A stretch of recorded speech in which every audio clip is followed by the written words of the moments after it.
Salut, alors si tu cherches à faire des économies sans te priver, eh bien tu peux regarder le premier lien en description de cette vidéo où je t'offre un livre dans lequel je t'explique tout ce que tu peux faire pour réussir à économiser de l'argent cette année. Et si tu appliques tout ce qu'il y a là-dedans, crois-moi, tu vas parvenir à économiser des milliers d'euros. Aujourd'hui, on va parler d'un sujet terrible. On va parler d'un assassin. On va parler d'un tueur. Un tueur de ton avenir financier. Rien que ça, j'ai nommé la sacro-sainte bagnole. Tu sais que c'est important hein, en France, la bagnole, on touche pas à la voiture. Je veux dire, c'est un truc sacré, quoi, tu vois. Pourquoi? Parce que la voiture, c'est un symbole de liberté. Alors, je sais que pour les personnes qui habitent en ville, c'est pas quelque chose qui peut sembler évident, mais quand, comme moi, t'as grandi en province, eh bien, crois-moi, une des urgences quand tu passes l'adolescence et que tu commences à être un jeune adulte, une des urgences, c'est absolument d'avoir le plus vite possible ton permis de conduire et une première caisse pour pouvoir avoir un semblant de liberté, si je puis dire, hein, parce que c'est ce qui va te permettre de bouger,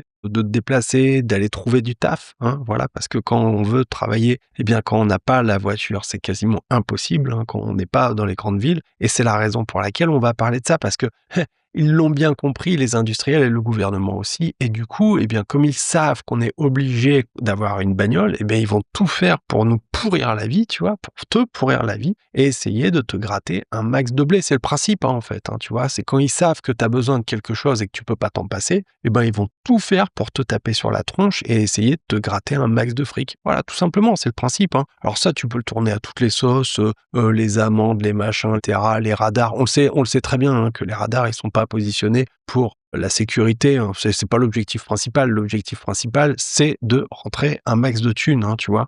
Donc là, ici, je t'ai pris l'exemple d'une voiture on ne peut plus classique, modèle qui, par nature, est ce qui se vend le plus, c'est la Clio, hein. Donc là, on est sur le dernier modèle, hein, la Clio, je suis sur le site de Renault. Pourquoi? Parce qu'on est sur un prix, voilà, en modèle vraiment de base, essence, petit moteur, 0 option, on est à 16 900 €, 17 000 balles. Alors après, tu as des possibilités de financement en location longue durée, 37 mois avec 2 500 € d'apport. Ça peut être intéressant, pourquoi pas? Mais ce qu'on va retenir quand même, c'est que l'achat d'une voiture neuve, c'est quelque chose qui est terrible, mais terrible pour ton argent, pour ton épargne. Pourquoi? Parce que tu peux tout simplement être sûr et certain que au bout de 5 ans, la bagnole, elle aura quasiment perdu la moitié de sa valeur. Ce qui se passe déjà, c'est que ta voiture, tu l'achètes, déjà la première année, elle va perdre 25% de sa valeur. Donc ça veut dire que ta bagnole, au bout d'un an, elle aura perdu 4 225 €. Voilà, rien que ça. Et ça, je veux dire, c'est automatique.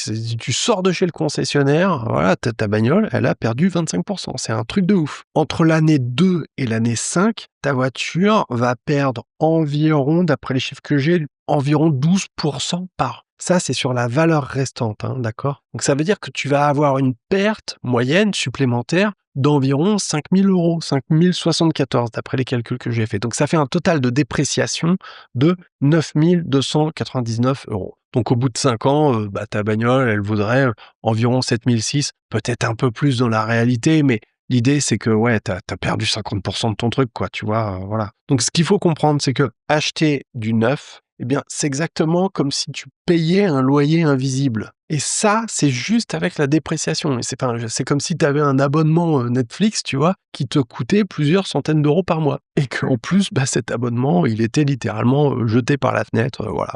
Alors tu vas me dire, ouais, t'es bien gentil, mais alors du coup, qu'est-ce qu'on fait? Eh ben, tu pourrais très bien imaginer acheter une voiture, une Clio, hein, pourquoi pas, modèle, tu vois.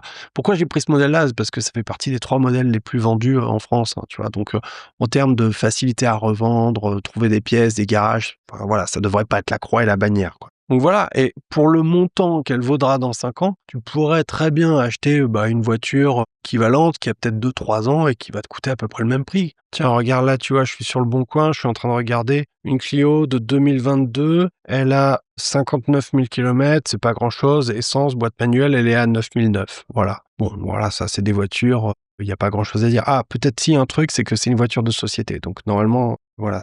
Tiens, regarde ici une Clio de 2022, elle est à 10 000 balles, 94 000 km, diesel, manuel, bon voilà. Ici, on en a une essence, 2022, 14 000 km, c'est vraiment pas beaucoup. Elle est affichée à 10 300. Alors attention, il y en a d'autres ici qui sont un peu moins chères. Après, c'est des voitures de société, c'est-à-dire que tu vas avoir 2 places à l'avant et puis à l'arrière, il y aura pas de place. En général, c'est des voitures qui reviennent, qui sont vendues encore moins chères. Tu vois, là, ici, on a encore une Clio 5, 10 500, 52 000 km, essence, boîte manuelle. Attention, ça, c'est des prix avant négociation, hein. C'est les prix qui sont affichés, c'est pas les prix de transaction, hein. Il y a peut-être une marge de négociation dessus, hein, je sais pas, hein. Mais voilà, déjà, si tu pars là-dessus, ben, t'évites quand même un peu la décote, hein, tu vois, c'est moins violent. Donc là, on a vu le coût du véhicule et sa dépréciation au fil du temps, mais évidemment, c'est pas tout. Il va falloir compter l'assurance. Et pour les jeunes conducteurs, c'est encore plus cher parce qu'ils savent bien que les jeunes conducteurs, par nature, sont un petit peu moins expérimentés que les anciens, donc il y a plus de chances d'avoir des cartons.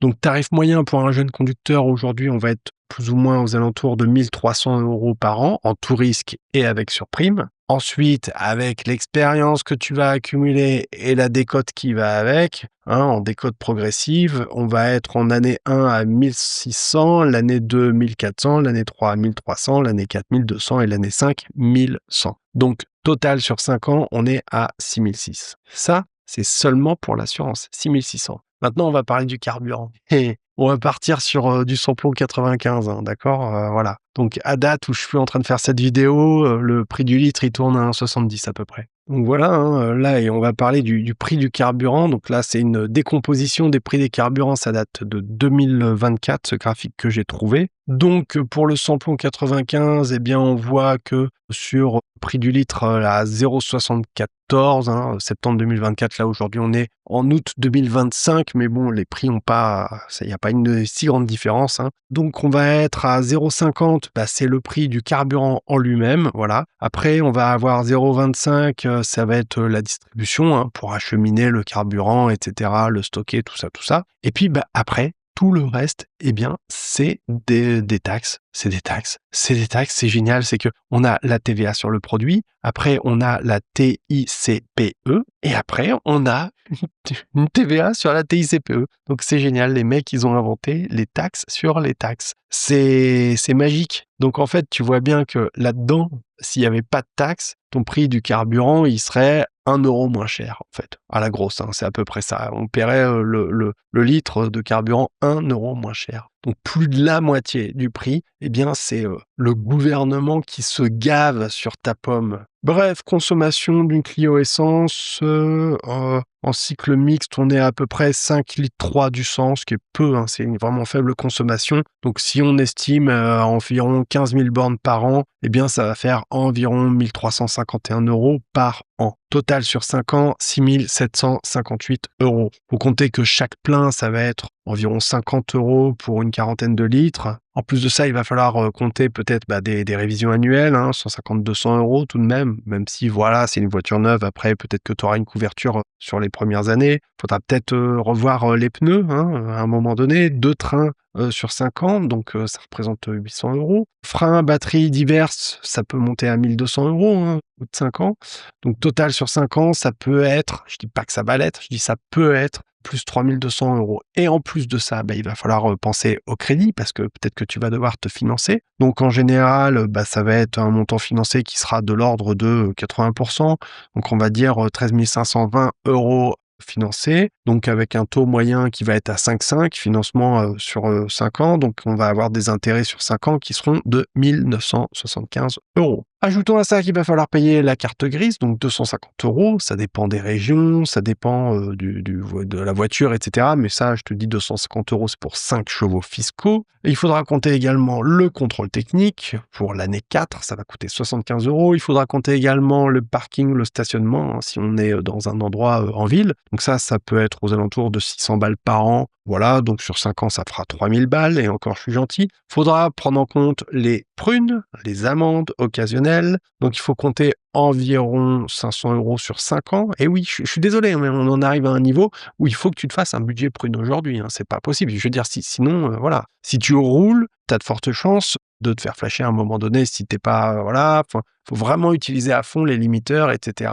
les régulateurs, et être extrêmement vigilant aujourd'hui, hein, parce que les gars, maintenant, ils laissent plus rien passer, hein. Donc voilà. Donc au total, en plus de tout ça, là, ce qu'on a vu pour les frais annexes, il faudra compter 3 825 €. Donc, je récapitule avec mon ami Grok qui m'a aidé à faire, toutes ces simulations. Prix d'achat, on sera à 16 009, dépréciation nette 9 299 environ, hein, voilà, hein, tout ça c'est à pondérer évidemment, tu comprends bien. Une assurance de 6 600, carburant 6 758, entretien 3 200. En plus de ça, il faudra compter les intérêts du crédit, hein, voilà, donc 1 975 €, plus des frais annexes de 3 825, plus bah non, c'est déjà pas mal. Donc ça nous fait une totale des pertes nettes environ 31 000 € et une valeur résiduelle du véhicule qui vaudra environ 7 600 € à partir de 5 ans. Bon, alors tu vas te dire, oh là, ça fait beaucoup d'argent perdu, mais c'est pas ça qui est douloureux, hein, c'est ce qu'on t'explique après, c'est le coût d'opportunité. Le coût d'opportunité, en fait, c'est ce que tu aurais pu gagner si tu avais placé ton argent ailleurs et que cet argent, il avait fait des petits. C'est pas seulement les dépenses que tu as faites qui ont été perdues, si je puis dire, c'est aussi tout ce que tu n'as pas gagné en faisant des bons placements. C'est-à-dire qu'on imagine que tu investisses la somme équivalente dans un ETF SP500, éligible au PEA, voilà, et que pour ça, on utilise un ETF qui va faire une réplication synthétique. Bon, bien, c'est à peu près les produits qu'on trouve actuellement sur le marché. Petit rappel, rapido, un ETF, c'est un produit d'investissement qui va reproduire à la hausse comme à la baisse, qui va copier le comportement d'un indice boursier. Or, on a des indices boursiers qui sont bien connus, comme le SP500, le Standard & Poor's 500, c'est les 500 plus grosses boîtes américaines, les 500 premières valeurs américaines. Donc, comme c'est les valeurs américaines qui drive, qui lead, qui mène la danse sur le marché mondial de la bourse, t'es à peu près certain, entre guillemets, je vais pas dire de miser sur le bon cheval, mais t'auras toujours les meilleurs. Et si t'as une boîte qui sort de l'indice parce qu'elle contre-performe, t'en as une autre qui va rentrer dedans. Donc voilà, c'est une excellente manière d'investir dans un produit qui va te permettre de t'exposer à des boîtes et de profiter de la performance de boîtes comme Tesla, comme Nvidia, comme Apple, comme Microsoft, comme Meta, voilà, et j'en passe et des meilleurs. Et ça, pour faire ça, l'idéal, c'est de le faire au sein d'un PEA, plan d'épargne en action, qui permet de bénéficier d'un avantage fiscal en France. C'était fait en 92 par Rocard pour inciter les gens à investir dans la bourse. Bien. Et l'avantage fiscal, c'est que t'as pas d'impôt sur le revenu sur la partie profit au-delà de 5 ans de détention. Donc ça tombe parfaitement bien, c'est exactement la durée sur laquelle on a fait notre simulation. Or, il se trouve que de 2020 à 2025, le SP500, il a eu une performance d'environ 15% par année. C'est monstrueux. Alors attention, les performances passées n'indiquent rien ce qui va se passer dans le futur. Un ETF World, par exemple, on sait que ça a une performance moyenne sur 50 ans d'à peu près 7%. Les dernières années ont été excellentes, enfin certaines un peu plus mauvaises que d'autres, mais il y a eu des années où on a dépassé les 30%, d'autres où on a contre-performé, des moins 12, des trucs comme ça. Là, sur le SP500, c'est pareil, quoi. Tu vois, il y a eu des très bonnes années les dernières années, il y a eu quelques contre-performances et personne ne sait ce que ça donnera dans le futur. Donc, j'insiste bien là-dessus, par rapport au fait que ce que je te dis là, faut pas le prendre comme du conseil en investissement. C'est juste te faire comprendre à quel point tu te fais déglinguer par tous les mecs qui te taxent sur ta bagnole, parce que la plupart des gens en ont besoin. Enfin, on en a besoin, on essaie de nous convaincre aussi du besoin d'une voiture neuve, tu vois. Donc je te propose qu'on aille sur mon outil que je te mettrai en lien également, c'est ma calculatrice d'intérêt composé, tu vas voir, c'est un super outil. Donc voilà, tu trouveras cette calculatrice, je te mettrai le lien en description de la vidéo, l'accès il est 100% gratos. Et donc ça va nous permettre de faire notre simulation. Donc on a dit sur les 5 dernières années, on a eu un rendement historique annualisé sur 5 ans de 2020 à 2025 environ 15%. Donc on récapitule, on fait un versement mensuel de 528 € avec un rendement annuel qu'on va pousser jusqu'à 15%. Et une durée d'épargne de 5 ans. Donc ça nous fait un solde final de 46 119 €. Tu vois ici, on a la partie en jaune qui est la partie d'argent que tu as placé tous les mois. Et on a la partie en violet, là ici, qui est la partie intérêt qui augmente. Donc on a des intérêts qui sont énormes puisque, ça veut dire qu'au total, les intérêts représentent plus de 30% de la valeur du montant investi. C'est juste un truc de ouf. Donc au final, t'as le choix ou bien de faire un placement qui aurait pu te permettre, je dis pas que ça va pouvoir, et encore une fois, c'est pas du conseil en quoi que ce soit, mais tu as un placement là ici qui aurait pu te permettre d'aller tirer 46 119 €, très bien. Ou de l'autre côté, tu as l'achat d'une voiture, et l'achat de cette voiture fait que, à la fin, ça te coûterait 31 000, tu aurais perdu 31 656 €. Ça, c'est dans l'hypothèse où tu revendes la voiture, avec la voiture qui aurait une valeur de 7 600. Donc, tu aurais dépensé 31 000. Donc, je récapitule. D'un côté, tu as une dépense de 31 656 €. De l'autre côté, tu as un gain de 46 000 et des balades. Donc, si je prends une calculatrice et que je fais, donc, avec ma calculatrice, je fais 46 119 plus 31 650, allez, on va arrondir, ça fait qu'on a un écart de 77 769 € entre le fait d'acheter la bagnole et de perdre le pognon ou le fait d'investir l'argent et d'avoir l'oseille à la fin. 77 769 €. C'est quoi ça? Ça, c'est le prix d'un petit appartement aujourd'hui. Enfin, encore qu'après, pour ce prix-là, on peut trouver des appartements même un peu plus grands. Ça dépend de où, de quelle région, de quelle ville, etc. Tu vois, dans certaines villes, tu auras un studio, dans d'autres, tu auras un appart. C'est un truc de fou, là, ce que je suis en train de te montrer. C'est énorme quand on y pense. Alors, tu vas me dire, ce calcul en vérité, il est un peu biaisé parce qu'on part du principe où on aurait, dans l'hypothèse 1, une personne qui a la voiture et qui l'utilise, très bien, et dans l'hypothèse 2, une personne qui n'a pas de bagnole, qui ne bouge pas, qui ne se déplace pas, et voilà, tu vois, c'est ça aussi l'hypothèse 2. Donc, c'est la raison pour laquelle les deux sont assez différents au final, tu vois, et pas si évident, pas si simple à comparer. Mais j'ai voulu te faire cette démonstration pour que tu aies cette image-là, que ce soit quand même assez frappant, de se rendre compte qu'au total, l'écart sur 5 piges, c'est un appartement. Tu vois, Grok, il nous le dit, chaque jour avec votre Clio neuve, vous perdez 17 €. C'est comme un abonnement Netflix Premium, mais multiplié par 10. Comparaison logique, pour 31 656 € sur 5 ans, vous pourriez financer 50 transports en commun, plus VTC occasionnel, économie de 20 000 € ou un voyage annuel en famille, en investissant dans un fonds d'urgence qui grandit seul. Autre aspect, si vous gagnez moins de 3 000 € par mois, une voiture neuve à crédit peut grignoter 15 à 20% de votre revenu. Ce n'est pas un manque de moyens, mais une question de priorité, mobilité immédiate versus sécurité financière future. Il est même sympa, parce qu'il nous dit, voilà, option 1, qu'est-ce qu'on a comme alternative intelligente? Eh bien, partir sur une Clio un peu plus vieille, 3-4 ans, à entre 9 et 10 000, donc dépréciation déjà absorbée, économie de 15 à 20 000 € sur 5 ans, parce que comme ça, la grosse dépréciation, c'est le premier propriétaire qui va se la manger. Option 2, la location longue durée, 250 à 300 € par mois tout inclus, entretien, assurance, etc. Pas de risque de dépréciation, flexibilité pour changer de véhicule. Et d'ailleurs, on le voit, il nous le propose là ici chez Renault, donc ici, 150 € par mois. Voilà, premier loyer majoré de 2500 et location longue durée sur 37 mois tout de même. Donc 37. Donc voilà, après, comme ils disent, il faut voir les détails de l'offre. Aujourd'hui, la plupart des gens d'ailleurs achètent comme ça en location longue durée. Et quand on y pense, c'est quand même incroyable que la voiture, ce symbole de la liberté, aujourd'hui, les 3/4 des gens se les achètent, mais se les achètent pas. En vérité, ils les louent et c'est des voitures qui ne sont même pas à eux. Rien que d'y penser, moi, ça me fait halluciner. Après, t'as encore une troisième option. Moi, c'est ce que j'ai toujours fait, tu vois, c'est d'acheter une bagnole qui soit un peu plus vieille, voilà. Tu prends une Clio qui a 8-10 ans, elle va te coûter encore moins cher. Tu vois, par exemple, ici, je cherche les modèles entre 2015 et 2018. Là, on va en trouver véhicule Clio 4, tu vois, pour 2005. Après, là, c'est peut-être des modèles qui sont accidentés ou qui sont vraiment rincés, faut regarder. Tu vois, voilà, sinon, on a les voitures de société qui sont vraiment pas chères, mais qui ont beaucoup de kilomètres quand même. Tiens, regarde ici, celle-là, elle a des bornes, 160 000, mais c'est un diesel, elle est à 4005. Alors après, les diesels, ça peut aussi poser des problèmes aujourd'hui parce qu'on les met de plus en plus à l'extérieur des villes. Tiens, regarde ici, mais je vois pas de photo, 2015, 90 000. Attends, je vais rajouter un filtre pour mettre uniquement les modèles essence. Et regarde, on a des bagnoles, qui ont des bornes, on n'est pas loin des 200 000 bornes pour une essence, c'est beaucoup, quoi. 158 000, ouais, là, voilà. Donc après, il faut voir, qu'est-ce que tu veux que je te dise. Puis il faut certainement négocier aussi, un petit peu. Tiens, tu vois, celle-là, elle a des sièges chauffants, elle est affichée à 5 000. Ici, 5 003. Bon, voilà, après, à voir, quoi. Mais moi, je pense que finalement, c'est pas bête de procéder comme ça et d'acheter une voiture